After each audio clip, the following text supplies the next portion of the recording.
अस्सलाम वालेकुम साथियों। बिहार के अंदर बड़ा सियासी घटनाक्रम देखने को मिला। यहाँ पर जेडीयू के पूर्व विधायक मास्टर मुजाहिद आलम ने नीतीश कुमार की पार्टी जेडीयू से इस्तीफा दे दिया है। आज प्रेस कॉन्फ्रेंस कर उन्होंने ऐलान किया कि वो जेडीयू पार्टी से इस्तीफा दे रहे हैं और यहाँ पर अटकलें तेज है कि अब जेडीयू से इस्तीफा देने के बाद मास्टर मुजाहिद आलम किस पार्टी में शामिल होंगे। ज़्यादातर लोगों का मानना यह है कि वो असदुद्दीन ओवैसी की AIMIM पार्टी में शामिल हो सकते हैं, क्योंकि कोचाधामन के अंदर इमाम पार्टी का अच्छा खासा सियासी रसूख है। इमाम पार्टी का मजबूत किला है कोचाधामन विधानसभा सीट। अगर यहाँ पर मास्टर मुजाहिद आलम को अगर चुनाव में अगले उतरना है तो यहाँ पर इमाम पार्टी में कोई शामिल होते हैं तो उनके चुनाव जीतने के चांस सबसे ज़्यादा रहेंगे। इस ऐसे में माना जा रहा है कि मास्टर मुजाहिद आलम इमाम पार्टी में शामिल हो सकते हैं। हालांकि उनसे जब मीडिया के लोगों ने सवाल किया क्या मास्टर मुजाहिद आलम इमाम में शामिल होंगे या फिर किसी और पार्टी में शामिल होंगे, तो उसका जवाब मास्टर मुजाहिद आलम ने कुछ सीधे अल्फाज में नहीं दिए। उन्होंने कहा है कि अभी हम वक्त लेंगे, फैमिली को वक्त देंगे, उसके बाद फैसला लिया जाएगा कि राजनीति में रहना है या नहीं रहना है।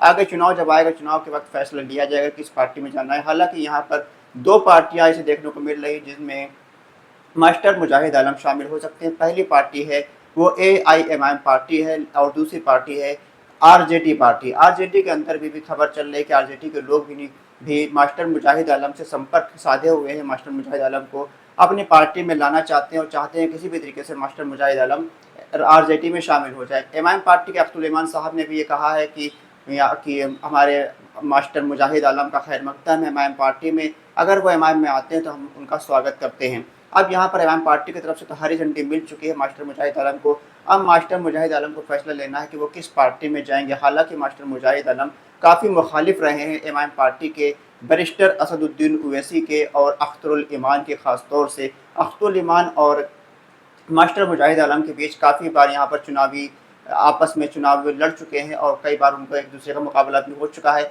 एक दूसरे के खिलाफ बयानबाजी करते हुए नजर आते हैं, लेकिन सियासत में कुछ भी हो सकता है। इमाम पार्टी के साथ अगर मास्टर मुजाहिद आलम आ जाते हैं, कोचाधामन विधानसभा सीट पे मास्टर मुजाहिद आलम का भी घर है और अख्तरुल ईमान साहब का भी घर है। अगर ये दोनों नेता एक हो जाते हैं तो किशनगंज की राजनीति के अंदर बड़ा सियासी उलटफेर हो सकता है और किशनगंज के अंदर एक बड़ा सियासी तबका इमाम पार्टी के साथ जुड़ सकता है, क्योंकि जो मास्टर मुजाहिद आलम है ये भी काफ़ी ज़मीनी नेता माने जाते हैं। पिछले बार हुए लोकसभा चुनाव में जब JDU के टिकट पर ये प्रत्याशी बने थे तो उनको लगभग 3.5 लाख वोट इनको मिला था। यहाँ पर देखा जाएगा कि इमाम पार्टी के प्रत्याशी अख्तरुल ईमान साहब को भी 3,10,000 वोट मिला था। दोनों वोट मिला दिया जाता है तो 6 लाख के ऊपर वोट बनता है ये। लेकिन अगर इमाम पार्टी के अंदर ये दोनों कद्दावर नेता होते हैं तो इमाम पार्टी किशनगंज लोकसभा के अंदर आने वाले 2029 के लोकसभा चुनाव में भी चुनाव जीत सकती है और साथ ही साथ बिहार के होने वाले विधानसभा चुनाव 2025 में भी किशनगंज जिले की 6 की 6 सीटों पर मजबूत दावेदारी पेश कर सकते हैं और 6 की 6 विधानसभा सीटें किशनगंज की जीत भी सकती है। ऐसे में यहाँ पर देखना होगा कि इमाम पार्टी के आगे तो इमाम पार्टी ने तो हरी झंडी दे दी है मास्टर मुजाहिद आलम को, लेकिन मास्टर मुजाहिद आलम आगे क्या फैसला लेते हैं। लेकिन जो सियासी गलियारों में हलचल तेज है वो ये है कि इमाम पार्टी की तरफ मास्टर मुजाहिद आलम जा सकते हैं, क्योंकि कोचाधामन ऐसी सीट है जो इमाम पार्टी का गढ़ है। इमाम पार्टी से जो भी प्रत्याशी इस विधानसभा सीट से चुनाव लड़ेगा उसकी जीत यकीनी मानी जाती है। पिछले बार इजहार अस्फी जैसे नेता जो कि पहले भी चुनाव लड़े हैं, किसी और पार्टी से निर्दलीय लड़े हैं, तो उनको 10,000, 12,000 या 5,000 वोट में सिमट गए थे। लेकिन जब वो इमाम पार्टी के सिंबल पर चुनाव लड़ते हैं तो उनको 80,000 वोट मिलता है। तो ऐसे में मान सकते हैं कि कोचाधामन विधानसभा सीट पर इमाम पार्टी का कितना बड़ा सियासी रसूख है, इमाम पार्टी का कितना बड़ा वोट बैंक है। और कोचाधामन विधानसभा सीट अख्तरुल ईमान साहब की पैतृक सीट भी मानी जाती है। ऐसे में अगर मास्टर मुजाहिद आलम को चुनाव जीतना है अगला विधानसभा का, तो यहाँ पर मास्टर मुजाहिद आलम को इमाम पार्टी में शामिल होना चाहिए और इमाम पार्टी में शामिल होकर चुनाव लड़ना चाहिए, तभी वो चुनाव जीत सकते हैं। हालांकि वो RJT में जाते हैं तो RJT में जाने पर उनको कुछ खास फायदा नहीं होगा, क्योंकि RJT का वोट बैंक जो है कोचाधामन विधानसभा सीट के अंदर कुछ खास नहीं है। 25-30 हज़ार वोट के आसपास यहाँ पर वोट बैंक है। अगर मास्टर मुजाहिद आलम का 10-12 हज़ार वोट और मिल भी जाता है तो तब भी 40-45 हज़ार वोट तक ही वो पहुँच सकते हैं। लेकिन चुनाव जीतना है उनको तो इमाम पार्टी के साथ आना पड़ेगा, इमाम पार्टी में शामिल होकर चुनाव लड़ना पड़ेगा, तब कोचाधामन विधानसभा सीट से मास्टर मुजाहिद आलम चुनाव जीत सकते हैं।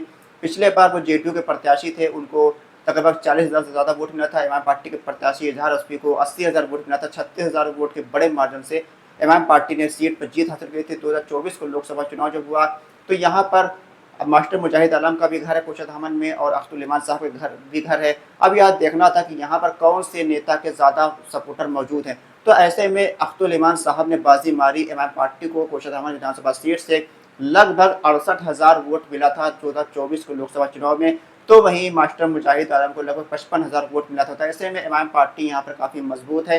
इमाम पार्टी के साथ अगर मास्टर मुजाहिद आलम जाते हैं तो उनकी आगे आने वाले विधानसभा चुनाव में जीत हो सकती है, लेकिन अगर वो आरजेडी में जाते हैं तो ये उनकी जीत यकीनी नहीं मानी जाएगी। यहाँ पर इमाम पार्टी का दबदबा वैसा ही बरकरार रहेगा। आपकी क्या राय है, क्या मास्टर मुजाहिद आलम को इमाम पार्टी में शामिल होना चाहिए या फिर आरजेडी में शामिल होनी चाहिए? और वक्फ बिल के विरोध में जिन्होंने नीतीश कुमार की पार्टी छोड़ा, उस फैसले को आप कैसा देखते हैं? अपनी राय कमेंट बॉक्स में लिख कर जरूर बताइए। खुदा हाफिज़।